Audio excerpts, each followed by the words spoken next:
You guys can start anytime. Okay. Good afternoon. Good afternoon. Today is April 17th, 2019, and I have the pleasure of speaking with David Carlisle, MD, PhD, President and Chief Executive Officer of Charles R. Drew University of Medicine and Science. We're here in his office at the university, which is located in Watts Willowbrook, Los Angeles, South LA. My name is Sylvia Drew Ivie, and I work here at the university for Dr. Carlisle.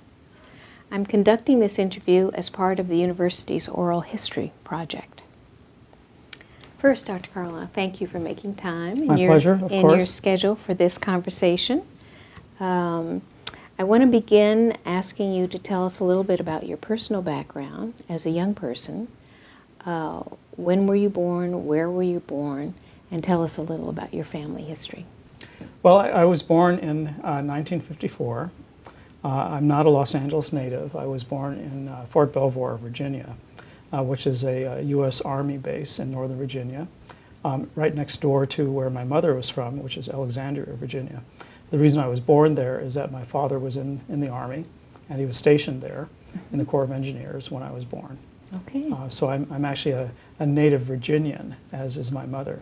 Although my dad is a native Angelino, and his grandmother came to Los Angeles in 1917 from South Carolina.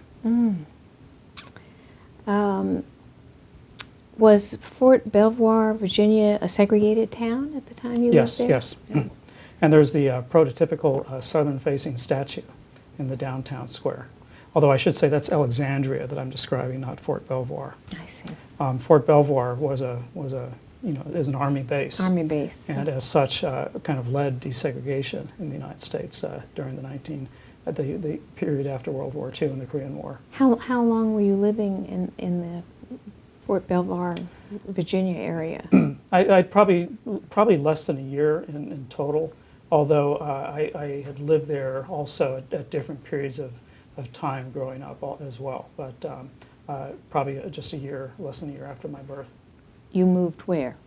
I think, let's see, probably next, I think we moved to Boston, and then to the Monterey area, to Fort Ord in Monterey. And the Army sent my father up to Boston to MIT for graduate school. Then he was stationed in Germany, which is where my oldest sister was born. So you moved a lot. Yes. And do you remember being in Germany? Yes, I do. How old were you when you were in Germany? About 2 years old. And you remember that? Yes.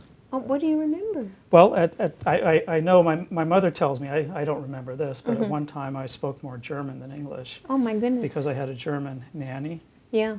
I also remember riding my tricycle down a hill, and this was, of course, a little teeny tiny tricycle, and going too far and having something that motorcycle riders will understand, which is handlebar wobble and losing control of my tricycle and skinning my knee. I also remember leaving Germany and the trauma of having to give up my pet goldfish, leaving my goldfish behind in Germany. What was his name? I forget his name. But also, that was your pet. That's right. It was my pet. And I going into an ocean liner because we came back on an ocean liner. Oh. And I remember going across the whatever it was. I don't want. It's not the gangplank. Whatever the ramp is into the ship, and looking down. And of course, when you're 2 years old, the world looks like That's 3 huge. times as big. Yeah. And at the massive distance to the water from where I was, and the massive size of the ship that we got on. And did you swim in the pool on the ship? I have no memories of the journey. What happened? Well, that's quite something, though. Right. What a journey! What a journey! It's funny. I met a cab driver a couple years ago who was Ethiopian, and we were just chatting. This is in Washington D.C. And I asked him, where he had been before coming to the United States, and he said, "Oh, I used to live in Germany." And I said, "Oh, I used to live in Germany too." And he said, "Well, where'd you live?" And I said, "Oh, near Stuttgart." And he said, "Oh, well, I used to live near Stuttgart too." And I said, "Where near Stuttgart?" And I said, "Near Bad Cannstatt." And he said, "The Army base?" And I said, yeah. And he said, I used to work at that Army base. Oh, that's so unreal. You had all those intersections. That's really something. Well, so you were really a traveler at a young age. So how old were you when you moved to California?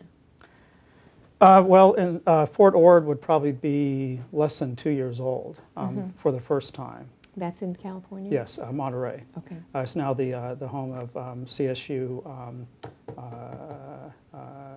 not Channel Islands, Monterey Bay, CSU Monterey Bay. Okay.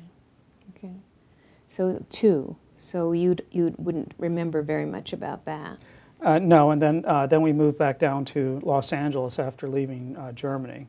Came back to Los Angeles, and so I was probably 3 years old, and we came back to Los Angeles, and I went to kindergarten and elementary school here. Okay, all right. Do you remember your kindergarten and elementary school teachers from that school? Not by name, but I do remember some experiences, including breaking my nose on the jungle gym at 54th Street Elementary School. No. Oh no! When I decided to do a kind of a swing around using my knees, but I hadn't quite calculated the fact that my nose would intersect with one of the steel bars on my way down. So was that your first encounter with the medical community? Probably. Yeah. Yes, probably. And you went to the ER, and what do they do when you break your nose? They just put a Band-Aid over it? What do you do? They said, here, pinch this, stuff some of this up here, and let us know if it doesn't stop bleeding. Okay. You know. Okay. So was it nothing serious? Nothing serious. Well, that's good. That's good. Well, tell us something about your early influences in before you went to college. Where'd you go to high school? Were you here in LA? No, in Los Angeles. If we had stayed here, I was going to go to Audubon Junior High School, which we walk by every year when we do the MLK parade. And I was going to go to either Dorsey or Crenshaw High School, but we moved back to Ohio and then Maryland and then Connecticut, so I went to high school on the East Coast. Okay, okay. Well, wherever you were in high school, were you a participant in sports or music in those schools? Both. Both? Both. Which instrument did you play? I was a trombonist. Trombonist. And how did you decide about a trombone? That's an unusual instrument. Did you know someone? Yes, I did. My grandfather was a semi-professional trombonist. Oh, my mother's goodness. father. He had a Nice. band, and yeah. Where was the band? Virginia. In Virginia. Well, that's interesting. Yeah. And what sports were you interested in? In high school, I played both football and then started wrestling in high school. I also played a little bit of baseball, and I also did track. So you liked all of it? I liked all sports. The one that I could never aspire to was basketball for obvious reasons. And but I used to be able to touch the rim. were you equally interested in your academic side, or were you mostly interested in your sports side, or both? I was probably actually more interested in academics. You didn't even notice when I said I could touch the rim. Well, I'm not a sports person, so that doesn't resonate for me. Basketball rims are 10 feet off the ground. Oh, that's tall then. Yeah. That's tall. But I couldn't dunk. I couldn't quite dunk. Well, so you reached that by just jumping. Okay, all right. Well, you were clearly an athlete, and in multiple sports. So, when did you identify people who were influential to you, other than your parents, of course, in your young years? Was it you moved in so many places, you probably couldn't know people for too long a period, but were there people in those early years that made an impression on you that you've carried with you? Can you think of any? Well, certainly one thing was that I was kind of a product of the Washington, D.C. African American community in many ways, or the Northern Virginian one. And my mother was a graduate of Dunbar High School and Howard University. And I met a number of influential people. I probably didn't realize how influential they were at the time.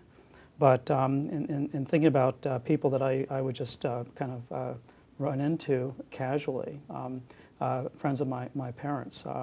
I can't quite remember names now, but I know that there were some very significant individuals who I just got to know on a friendly basis, but would influence my life. There was one gentleman in Arundel on the Bay I know who I used to interact with on an almost daily basis, and my grandparents were very close to him, and we would just kind of meet him every day, and I'd chat with him. And I know he used to tell me, it's very important to be a good listener. It's better to be a good listener than a good speaker. And it's something that I took to heart, basically. For example, on my father's side, my father was a West Point graduate and knew any number of kind of significant military officers, and I used to interact with them as well. I can't remember names, but we're talking generals and colonels and people like that. And did they invite you to follow your father's path into the military? Well, I remember, yes, that was something that was a possibility. I remember my father distinctly asked me one day, probably when I was in junior high school, if I wanted to go to West Point. And I basically said no. That was during the middle of the Vietnam War era, and I think my answer was more in keeping with the tenor of the times. But I did say no. I had a cousin who went to West Point. Okay, very interesting early exposure to people of importance in all of those communities. What institutions were influential? Libraries, museums, churches, Cub Scouts? Do you think any of those were particularly relevant to you? All the above. I was probably a library rat. I used to hang out in libraries. I remember my first foray into technology was when I was probably about 3 years old. And this speaks to the benefits of the STEM academies and STEM environments. I remember, I don't know why, I don't think my mother even remembers this, but one weekend I was kind of taken out to this kind of demonstration of large trucks, movies, and then we were like physically introduced to things like giant dump trucks and semi-tractor trailers and road graders and all this stuff. And I remember like crawling over these things and seeing movies again about how they worked, and being very impressed by how they were designed and built. And it kind of cultivated a real interest in engineering and technology, which was furthered, I think, probably by both of my parents. My dad, when we came back to Los Angeles, left the Army and started working for Jet Propulsion Labs in Pasadena, and was involved in some of the early lunar probe missions, Ranger, for example, and used to bring home stuff from the program all the time. And I was captivated by that. My mother was an architect and was designing buildings and houses, so I was exposed to technology very early on. That's wonderful, wonderful.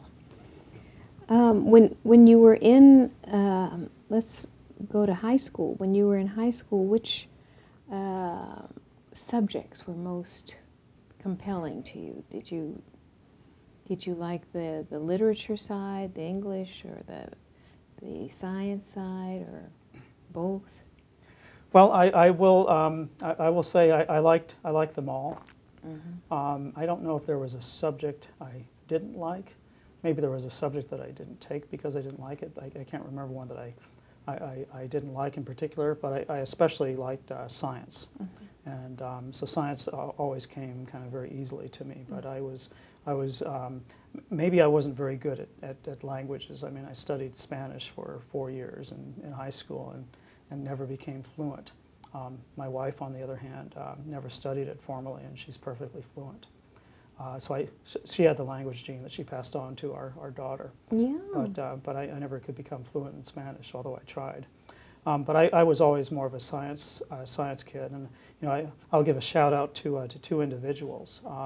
One who is my former high school history teacher at Greenwich High School in Greenwich, Connecticut, and her name is Roberta Hargis, and she's currently living in Southern Virginia, and she may even see this video at some point. So, hello, Mrs. Hargis. But I recently was able to, through Facebook, reestablish contact with her, and had kept up with her and her family after finishing college, and they had lived in Los Angeles. And what did she teach? History. And it was interesting because, no surprise, Greenwich, Connecticut is not a very diverse environment. Greenwich High School is not a very diverse environment. But I had two mentors who were among the maybe 2 or 3 African-American faculty at the high school, and this was a giant high school with over 3,000 students. And so Mrs. Hargis was one, and she certainly kind of shaped my worldview on history and politics and geopolitics and stuff. And as I said, I'm still in touch with her. The other was a person named James Nicholson, who was a graduate of Fisk University. And I didn't realize that he was African-American at first until one day he kind of came up to me and said, well, Dave, let me tell you about myself. I'm a graduate of Fisk University. I'm African-American. And he was teaching physics. And I got really good at physics because of, I think just being able to relate to the teacher. And also, again, in history, I was very good because I could interact with the teacher. But I was also good at biology and chemistry. So you were a good student, but there's a little special sauce when it's somebody who's taking an interest in you because of common cultural background. Yeah, I think that's generalizable in a sense to education. So if the teachers can bridge some of the gaps to the students, they can be especially effective, and these teachers certainly were. Yeah, that's wonderful. They sound like very special teachers. Indeed. They reached out to you. I've not been able to find Dr. Nicholson since I left the high school, but as I said, I'm still in touch with Mrs. Hargis. Well, we could help you find him. Robin could help you. What was your first job? Do you remember? Let's see. My first real job was probably pumping gasoline. And as actually the summer I set foot on the Charles R. Drew University campus for the first time. I'm trying to think, I think I had some, actually I can go back further than that. My first job was delivering newspapers in View Park. And Presidio, Stalker, Northland Drive was my neighborhood. And I used to have to ride my bicycle up and down those hills with loads of newspapers. I think I was about 10 years old when I was doing that. So that was my first job. I wasn't very good at it.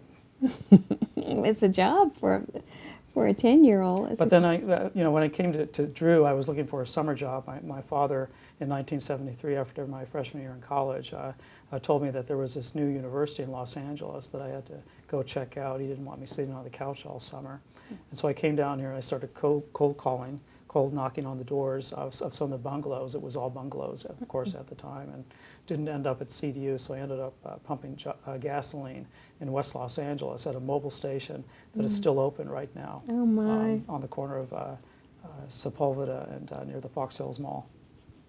Now, I should say the Westfield Mall because that's the technical name now. Where did you live in Los Angeles? I lived in basically the View Park area of Los Angeles. Okay. I was told that you lived for some period in Azusa. Is that correct? Yes, that's correct. When we came to Los Angeles first, although my grandmother was here, the first place I remember living was Azusa.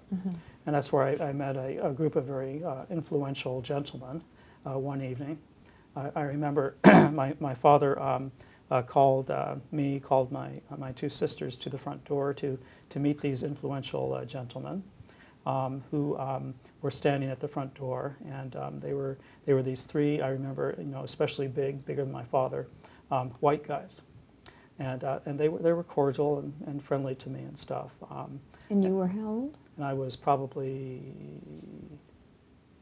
4 or 5 years old. Okay, but you remember them? But I remember. 3 guys. And didn't really think anything of it until my dad, some years later, told me that they were from the Ku Klux Klan, and they were there to meet with my father in a very in a nonviolent way, and basically say that Azusa was not interested in having us live in that community at that time.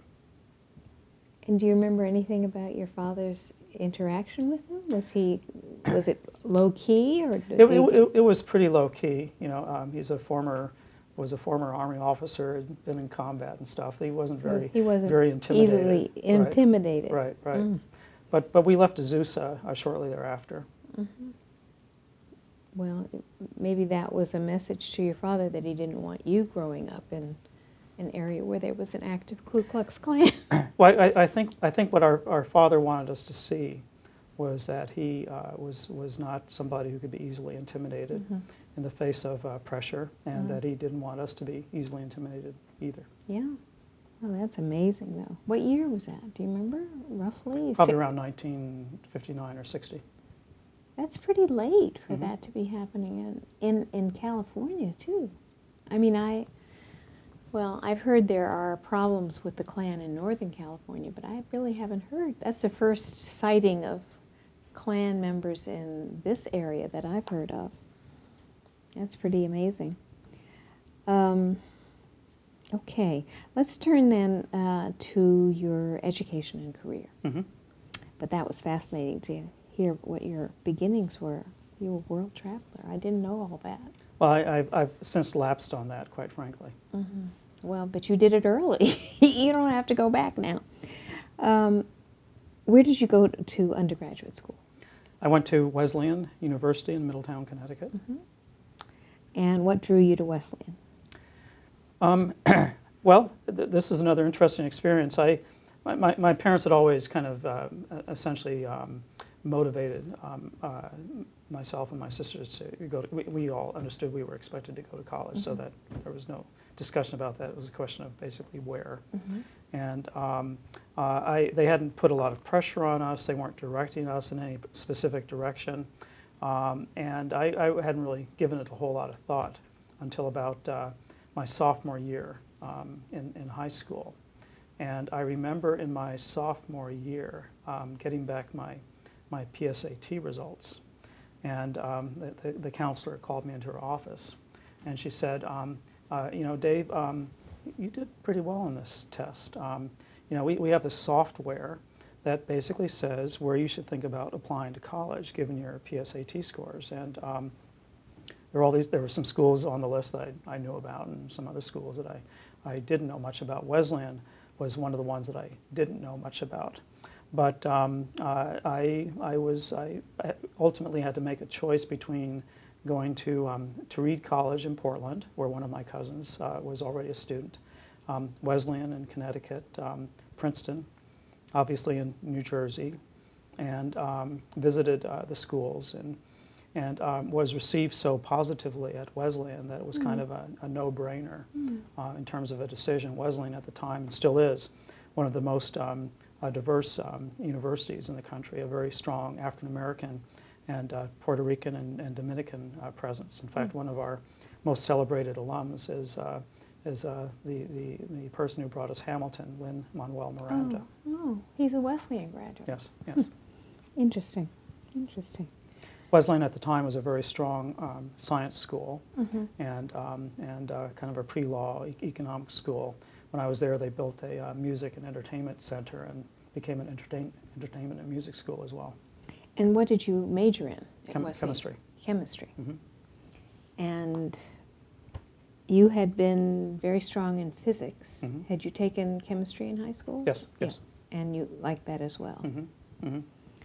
I'm not very creative. I do very well in the very ordinal sciences, but if it comes to like writing a novel or poetry, that's not me.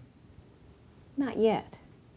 Also, as a trombonist, I was I was a prototypical first trombonist, but not a prototypical second trombonist. What's the difference? And so the first trombonist was pretty much the music reader. I could do the technical stuff. The second trombonist would kind of follow the lead of the first trombonist, and this applies to all instruments. The second trombones, or the second players, were typically the ones that would do solos and ad-libs. Oh. And I wasn't very good at that. That's interesting. I didn't know about that order of players. But you found your way through college and chemistry major to wanting to be a physician. Yes. How did that transition? Why didn't you keep going, get a PhD in chemistry? Well, I always knew about medicine and being a doctor, but I wasn't that interested. Unlike many people, I didn't, I wasn't born thinking I wanted to be a doctor. I didn't want to be a doctor since the age of 3 or 5, like my wife. In fact, my father and his mother were Christian scientists, and so medicine was not well received in our household as I was growing up. But ultimately, both my grandmother and father were fine with my being a physician and encouraged me to pursue that route. But it was actually interesting. Again, I came to Wesleyan as a chemistry major. My advisor was a former CEO for Merck Pharmaceuticals, and I was very well received by the chemistry folks on campus. And I know I kind of broke a few hearts when I basically said, well, I've decided to be pre-med now. Yeah, and they would have wanted to keep you in their column. They did. And basically, I had a kind of a stern talking to one evening by some of the other pre-med students who were like upper class students, and I was probably a sophomore. And they said, you know, Dave, why waste your time as trying to get a PhD in chemistry? Any research you want to do, you can do as a doctor, but you can do so much more as a doctor as well. And if you want to do research, you can do that too. And I said, you know, that makes sense to me, and I became pre-med at that point. That's a short version of the story. Yeah, that must have there been was some arm twisting involved also. By the other pre-med? Students, the other students, yeah. That's very interesting. So, where did you go to medical school? I started med school at Stanford on the farm, and there I met my wife, and she was pre-med also, and she graduated. When she got into medical school, she got into Brown University program in medicine, and we were contemplating a separation of 3,000 miles, so I applied to Brown as a transfer student. And it's extremely unusual to transfer within medical school. But Brown at that time was just starting their 4-year program. They'd had an existing 7-year medical school program. And they were open to transfer students. And so they were very receptive to my transferring. Was Stanford your first choice? Yes. Did you apply to other schools? Medical schools, yes. And did you have any experiences in that process that were memorable? Yes. One of course was deciding I didn't like the snow in Connecticut anymore, so I decided not to go to New Haven. But I remember after getting into to Stanford and Yale, I'd basically withdrawn from some of the other medical schools, and but I kept my application open at UCLA because my family was here in Los Angeles.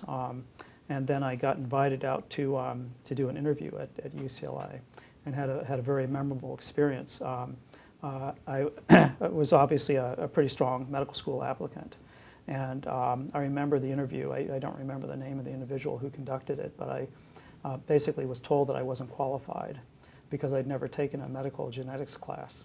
And I remember challenging him. I basically said, well, I'm a science major at a very strong science school, and I know all about Mendelian genetics. Anything you want to ask me, I can probably answer the question. And he said, no, it doesn't matter. You've never taken the class. And then I said, well, I'm here because the admissions committee thought I was suitable for an interview, so let's kind of do it. And he said, no, you're wasting my time. You're not qualified. This interview's over. And that was probably my worst interview experience. And how did your parents respond to that report? I don't think they even knew about it. You didn't report that? No, I didn't report that, no. That's a horrible story. Well, it turned around later because, you know, I did a fellowship and, you know, joined the faculty at UCLA, got tenured as a associate professor of medicine at UCLA. So it all had a happy ending in the end.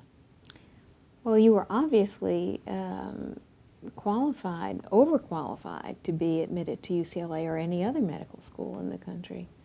But for one individual to just decide that he was going to stand in the door. And as it turns out, I think I was probably better off in some ways because it's nice to be in a medical school environment where, you know, you're away from your family, you're away from kind of a lot of the kind of external pressures, so you can focus more on your education, which is intense in medical school. And were there other black students in your class at Stanford or at Brown? Oh yes, absolutely. Okay. Stanford was a very diverse medical school. In fact, several of my classmates at Stanford I would have known earlier in my life because they had gone to, say, Crenshaw High School. I probably would have met them for the first time in high school if we had stayed in Los Angeles, and they're still friends of mine today. Oh, okay. Okay. It's a little different on the East Coast and the West Coast, so. Right. You know, I do want to mention some names like Levi Adams and Stanley Aronson and David Greer, all at Brown. Dr. Aronson was the dean, and these were all individuals that facilitated my transfer there from Stanford and made it possible. Okay. So, did you know right away when you were at Stanford or at Brown that what you wanted to do in terms of specialty? No. I had very rich experiences in medical school. At Stanford, I was very involved in, I guess, what I call extracurricular research. And I'd gotten a research fellowship from the Pharmaceutical Manufacturers Association, again, based on my earlier predilection toward chemistry and pharmacology and things like this. And I thought that was actually going to become a kind of a professional area for me. And Stanford, of course, is a very rich and intense and stimulating investigational environment. When I got to Brown, Brown is a very rich and stimulating clinical environment. Brown has 5 major teaching hospitals and you know, several other associate hospitals. Not very many medical students, but lots of clinical opportunities. And I was kind of an apprentice for my attendings and had very close relationships with attending physicians. When you're a medical student at many other medical schools, your relationships may be closer with your residents and than the attendings, but I knew the attendings very well, and they knew me very well, and they kind of took me under their wings and taught me things clinically that probably would have been difficult to acquire at other teaching environments. For example, I spent a lot of time as an ICU sub-intern at Brown, but I also did anesthesia rotations at Beth Israel Hospital in Boston.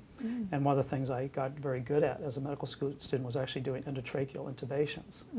And I was, again, very good at critical care stuff. When I came out to start my internship at Harvard UCLA, the resident that I was working with had interviewed me as a medical student, and he knew that I was good in those areas, especially intubation. My first day as an intern, we were on call. We set a record for admissions that night. I was oblivious to the fact that it was a record. I was just working. But one of my assignments was essentially watching a 17-year-old patient that we had admitted who was having an asthmatic crisis.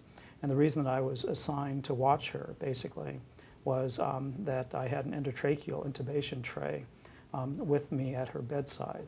And one of the ways that people with asthma attacks die is they're breathing so hard that they get exhausted and they just can't breathe anymore. And if she reached that point, my job was to intubate her, which the resident knew that I could do, even though I was in my first day as an intern, basically, because he knew where I'd been as a medical student. My goodness, that was. So they were delighted to have you working with them. It sounds like you know, people love to have a bright, apt student. It decreases the amount of time that they have to spend because you already knew a lot of things. Right, right. And they're not at risk because you're going to do something that's going to actually hurt a patient. Hopefully. Well, I can see that they were just delighted to have you. But it was a a challenging, exciting environment to do one's internship and residency. Harbor UCLA Medical Center was recognized as one of the most intensive programs in internal medicine at that time, and I was just privileged to be there back in Los Angeles at that hospital. So that would have been your first interface with UCLA at Harbor. Well, it was actually, this was after I'd gone through the medical school application process, so really my second. And Harbor is UCLA affiliated, and all the faculty have UCLA appointments. So you were meeting a lot of the faculty there during People that. I still know today. I mean, I was at a LA Biomed event, which is the research arm at Harbor UCLA.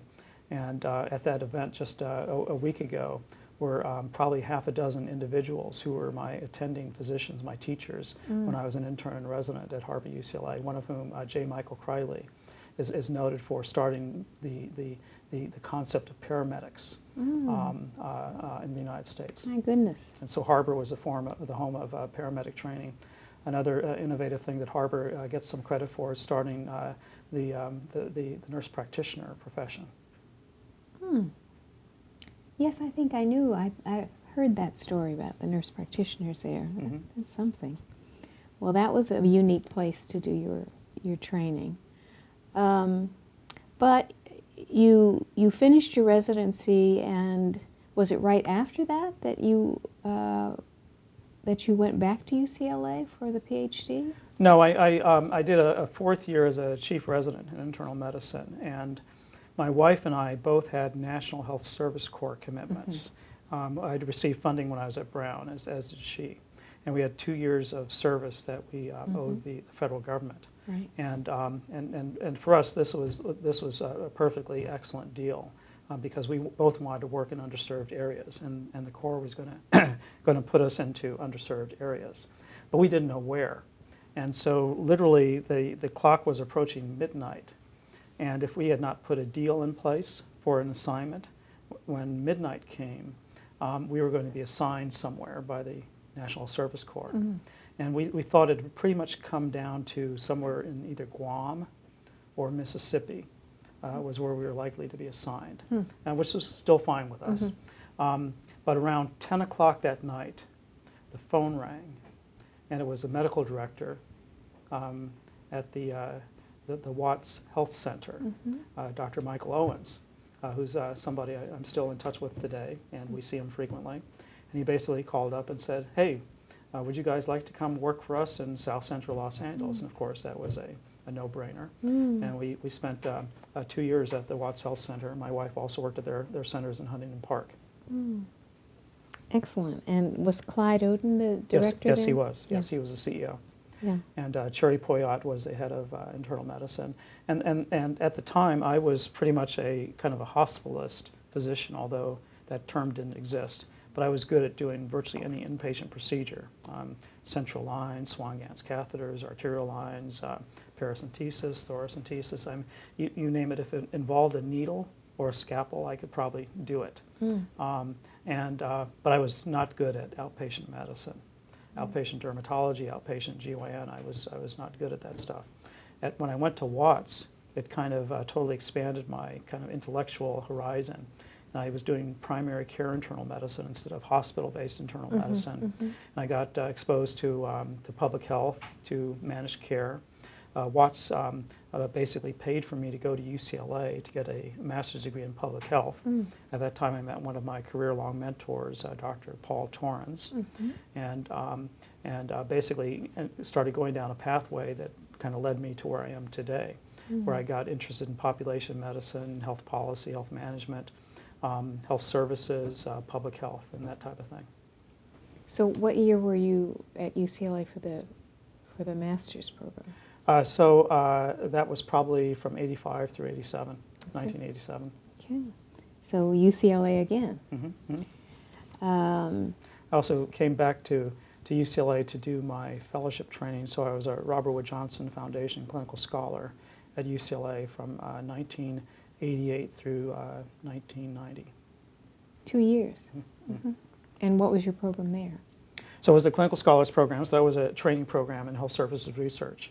At that time, the Clinical Scholars Program was a program that was really designed to equip people to become research faculty members at academic medical centers, and gave us the training, such as writing skills, investigational skills, to basically go out and apply for grants and write papers.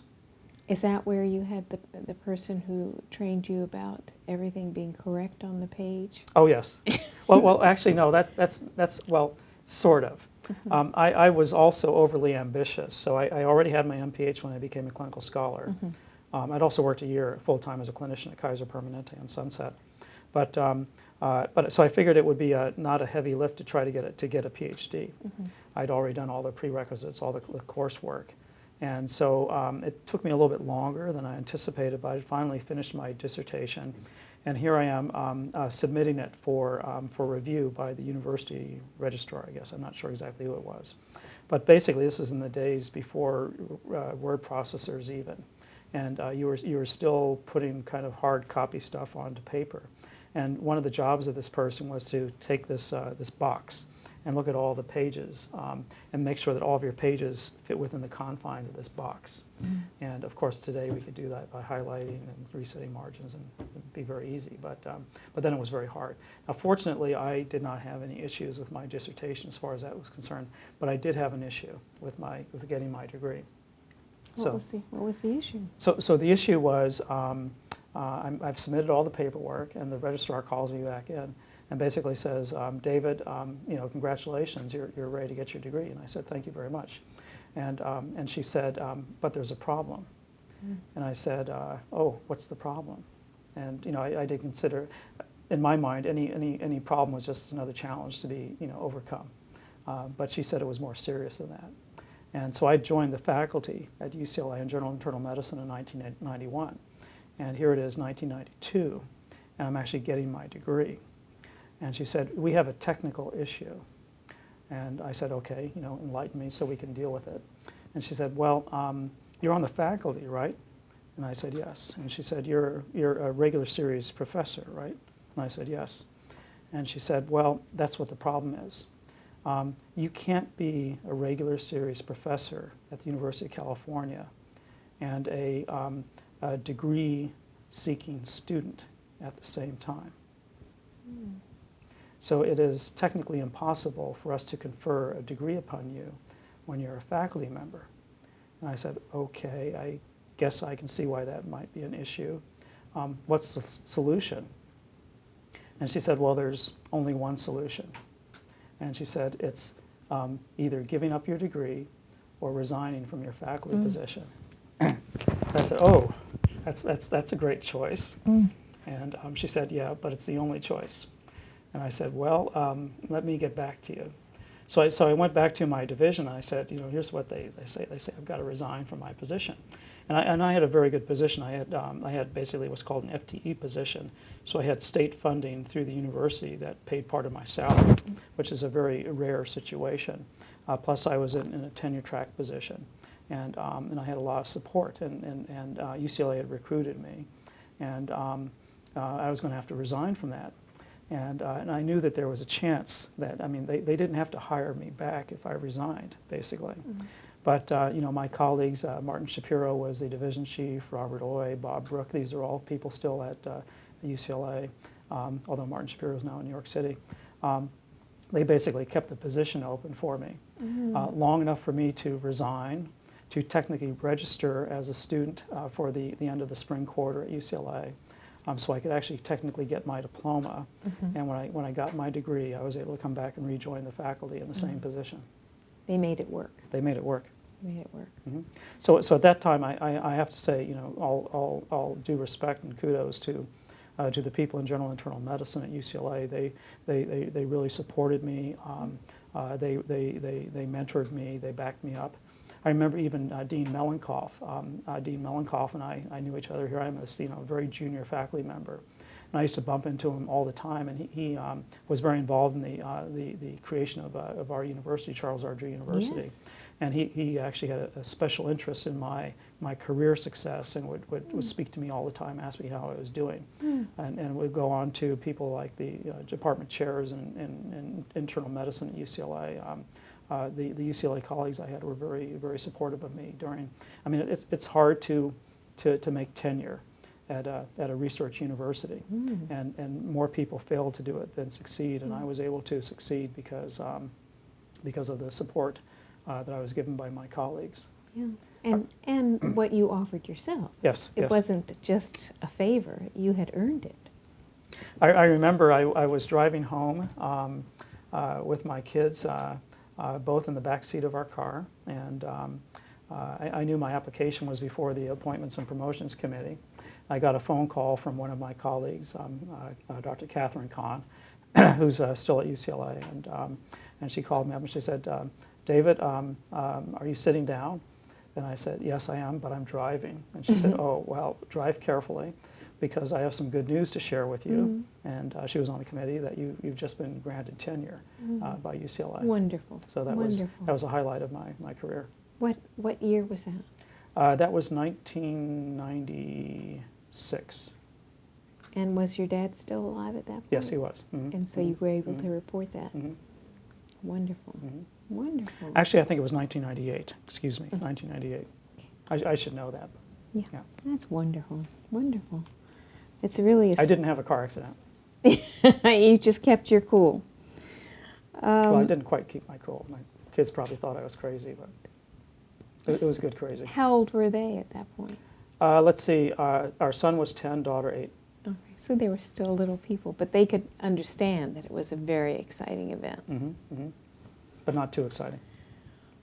Well, that's kind of the age of, maybe they're a little younger, Tiger Woods kids who were there for him to win the That was a great Masters. moment, yes, indeed. It was beautiful. And he was so thrilled to have the children there at that moment. Okay, so then you moved from there to Office of Statewide Health Planning, is that right? And development, yes. And OSHPD. development, OSHPD. What were the challenges going from research-based academic environment to a research-based government entity? Well, I think that there's actually there's precedent. It's more common on the East Coast where you see academics going back and forth into government positions than you see on the West Coast. But there are any number of faculty members at places like Harvard and MIT and Princeton who do this all the time. But we didn't have much of that, as much going on in California. In my case, I'd worked with OSHPD, the department, throughout my career. My dissertation research was based on using OSHPD data. I continued to use OSHPD data for much of my research going forward. Knew the director, who was a former family medicine director at San Francisco, UCSF, the former public health director for the city and county of San Francisco, Dr. David Werdiger. He may see this video also. Hi, David. Yeah.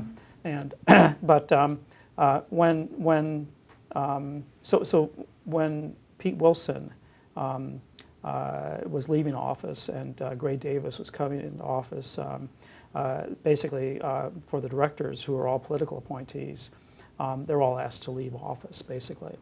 And so Dr. Werdiger was eventually asked to leave office, but not immediately, but was asked to submit some names of possible successors. And because of his knowledge of me and my knowledge of the department and vice versa, mine was on the list. And I didn't really think anything of it until I got a call from Governor Davis one day, basically asking me to meet the challenge of not making any mistakes by serving him as a department director. And that was an interesting phone call. It lasted half an hour, and most of it was my saying, yes, sir, yes, sir, yes, sir, no, sir, I won't make any mistakes. To meet the challenge of not making any mistakes? What did he mean? He basically was saying that he didn't want me as director to do anything that would cause any embarrassment to the administration. But why would he start there? That's government. I see. That's the way government works. Well, they didn't say that. Directors are we're supposed to advance agendas that are fully in compliance with the governor's vision for how the state is to run, and you don't want to stray too far away from that vision. But you also want to make sure that what you're really doing is protecting and guarding that vision and doing everything that you can to promote it. You didn't mention when we were speaking earlier about your PhD period. What was your dissertation on? It was on the geographic variation of surgical procedures in Los Angeles County. A large data set analysis. We were using mainframe computers and data sets with literally millions of observations in them. And what we were looking at was, I think, about a dozen surgical procedures, and using characteristics to predict to where the procedures were obtained most often. Where people got that service, and what communities were patients most likely to receive the services, and what communities were patients from who were most likely to get those services. And was that were those issues tied with racial and ethnic background of the patients? Yes. And so your paper demonstrated what? Well, at the time, the father of geographic variation research was John Wenberg, who was out of the New England area and is quite a legend in health services research. And most of his analyses were based in the New England area. And they demonstrated very strongly and appropriately that what they called supply variables were typically predictive of procedure utilization, healthcare utilization. And supply variables being things like the number of doctors in a community, number of hospital beds, distance to the nearest hospital, things like this, kind of accessibility. So you can't use it if it isn't there. Right, right. But my premise was thinking about Los Angeles, that there were other variables that we would tend to call demand variables that were just as important as the supply variables. Things like whether patients had health insurance, income level, race and ethnicity. And so we created multivariable models using data from a variety of sources: census data, death data, maternal birth data, things like this, to create these models using, again, millions of observations. And basically the results showed that the demand variables were even more predictive of the utilization of surgical procedures, pretty much across the board, than the supply variables were. And from that, policymakers could determine some remedies for the differential in demand issues in different communities. Well, I think the take-home message was that the system has to consider what I'd probably call non-traditionally medical factors in thinking about who is not getting procedures that they need. That there's an issue, that there are issues associated with race and ethnicity that are barriers for patients. There are issues with income status that are barriers for patients. There are issues associated with health insurance, obviously, that are barriers for patients. And it's not just, is there a doctor nearby or a hospital nearby, but that there are these more complex interactions than we were thinking at the time. So all of those issues are part of the discussion going on now about the disproportionate numbers of death of Black women in childbirth. Yes, for example, yes. So you worked there for 3 different governors, is that right? Yes. Who were the 3 governors?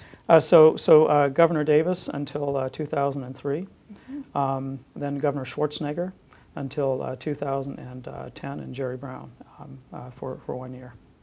So I was, I consider myself a fairly progressive Democrat. I spent most of my time in a Republican administration. And working for the 3 different individuals, what did the focus change? Were their priorities different or fairly consistent? Well, one thing that was quite clear was that Governor Schwarzenegger had a very profound interest in health policy.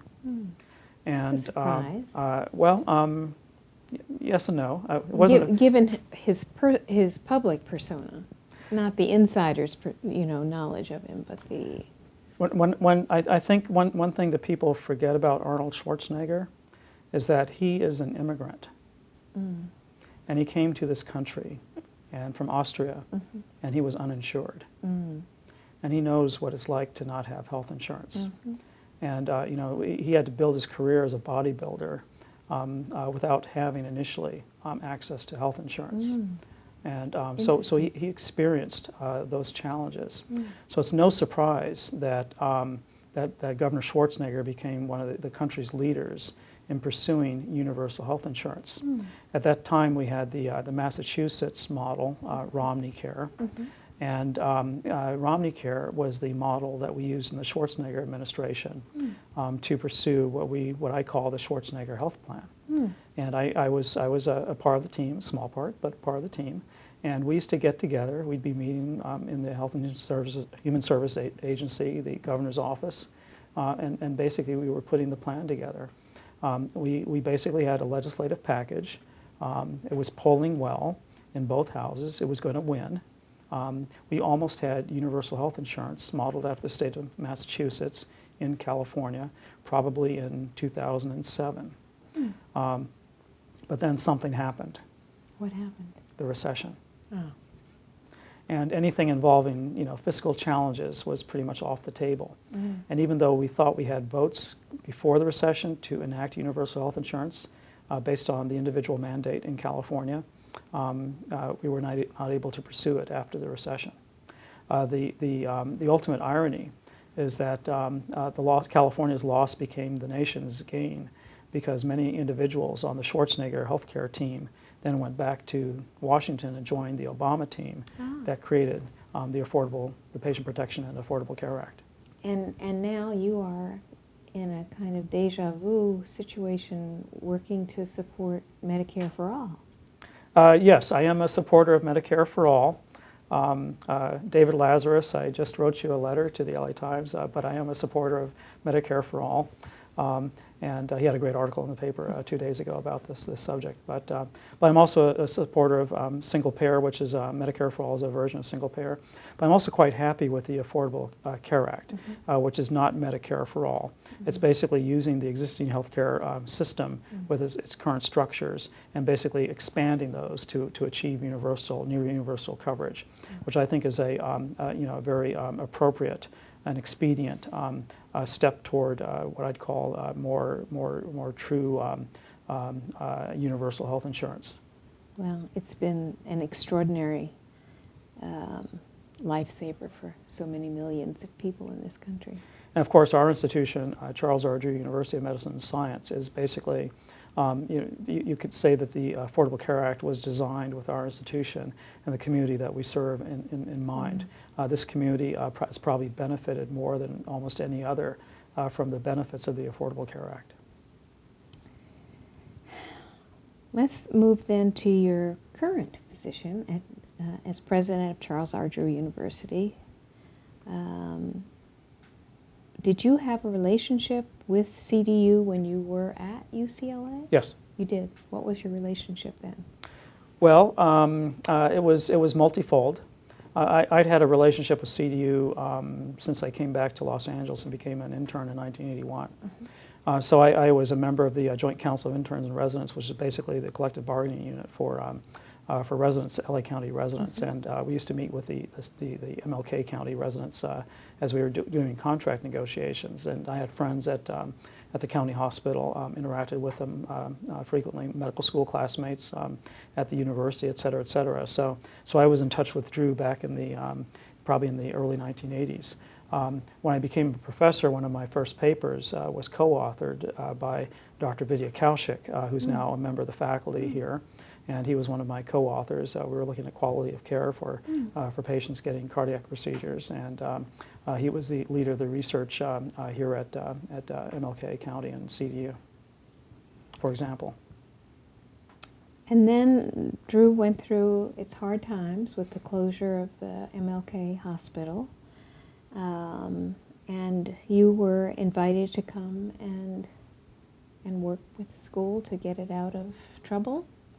What were the challenges that you faced when you walked in after you, first, why did you say yes? And then after you said yes, What were the challenges when you walked in? Well, I was certainly aware that that CDU was facing challenges, and I should say that the closure of MLK County Hospital was a situation that was very heavily monitored by the healthcare sectors and state government. I mean, we were involved. We were concerned. We were concerned about the community. After the hospital closed, we had a committee that was set up with the University of California, state government, and some other entities. And I was often the state government representative on that committee that was conceptualizing the future of the reopening of the hospital. So during most of my time in Sacramento after about 2007, I was very, very close to trying to reopen the hospital and the efforts there. And I knew kind of how the university was doing as well. But also because of my previous relationship with CDU and its faculty, I knew how important CDU is in sort of the pantheon of higher education. I knew how important CDU is in terms of training African American physicians and taking care of diverse populations in Los Angeles County. I mean, I knew all this. I knew how important it was just looking at data from South Los Angeles and doing research in Los Angeles County. You're fond of saying that this is the epicenter in the nation of disparities in health. That's correct. Certainly, both in terms of the effect, but also the effect size and the effect weight. So we see some of the most significant disparities in healthcare right here in South Los Angeles, and I'll use an old school term and say South Central Los Angeles, which I prefer to use actually. But yeah, we have some very significant disparities. But in terms of the weight of the disparities, because the population here is so immense, the disparities get multiplied a millionfold because of the size of the population here. So that's why it's the epicenter of health policy issues for frankly the United States. So given that environment and given that need, you walked in, and what challenges did you find? Well, I didn't walk in. I was honored and really privileged to be asked to consider the position. I knew the position was open. I called some friends who were involved with the search and encouraged to apply. And as I said, knowing the institution as well as I knew it, I was just honored to be considered for the position. So I came here knowing that this was an institution that was really this close to closing. But somehow the vision of the university was more paramount in your mind than the troubles that you were coming in to try to fix? Yes, I mean, this is a legacy institution with a proud history. And it's an institution that that is definitely worth pulling out all stops to try to preserve and save. And people were doing that. People like Bob Ross at the California Endowment, people like Supervisor Mark Ridley Thomas. I could go on and on and on. People like Sherman Melankoff even at UCLA as an emeritus person. Even he was involved in the founding, but he was still active at that time and trying to keep the school open. I mean, there's just many other individuals.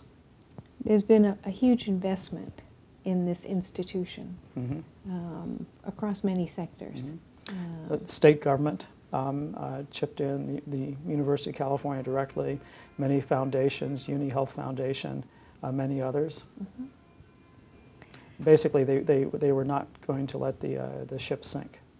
And it didn't. Correct. Not only did it not sink, it's thriving. Years later, yes.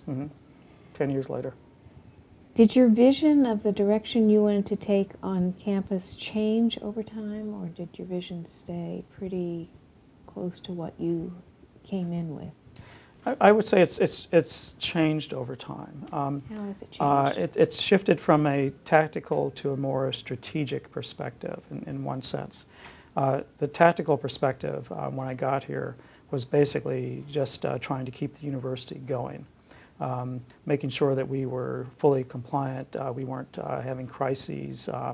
The crises that we were having weren't going to close the institution, trying to restore relationships, basically just trying to keep us above water.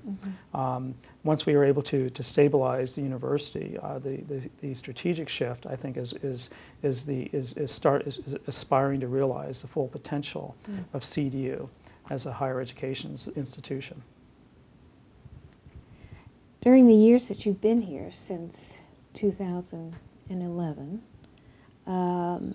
you've been instrumental in bringing about several annual events, including bringing back Jazz at Drew, and we have the Spring Gala and the President's Breakfast. What was the impetus for focusing on those three events? And there are many others, but I mentioned those three. Well, I'll mention one other individual, Roland Betts, who really kind of launched Jazz at Drew during the time that we first had it at the university before we stopped having it in the 2000s. But I remember going back to visit him at his house one day and walking into a room to see probably half a dozen other people there waiting for me, and the door closed, and I was asked to sit on pretty much a high seat, and then I was asked, so Dr. Carlisle, when do you intend to bring back Jazz at Drew? And I thought for a bit, and I said, soon, when the time is right. I'll commit to bringing it back. And then the question was asked again, when do you commit to bring it back? And I said, when we can afford to bring it back.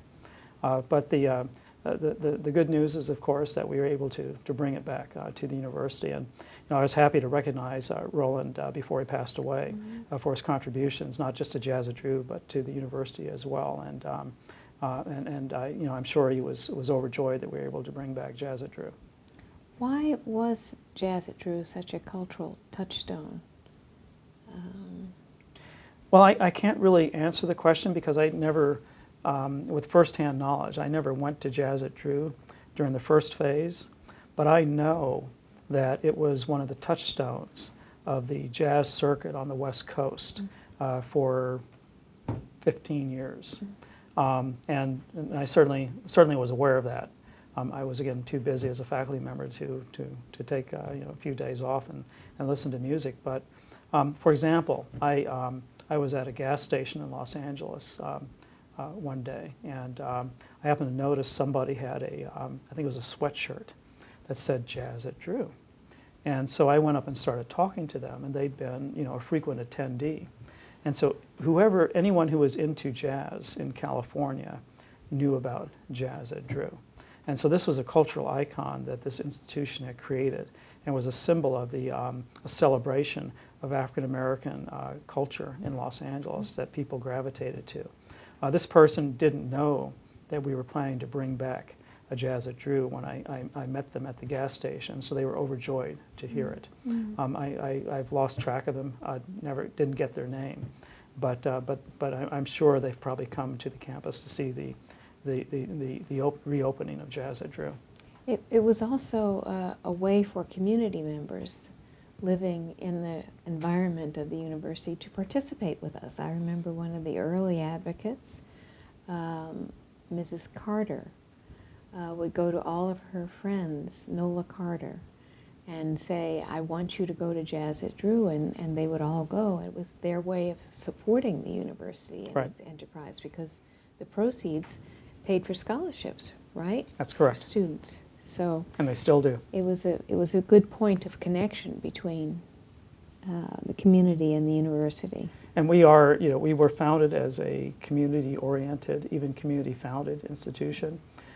Community is part of our DNA.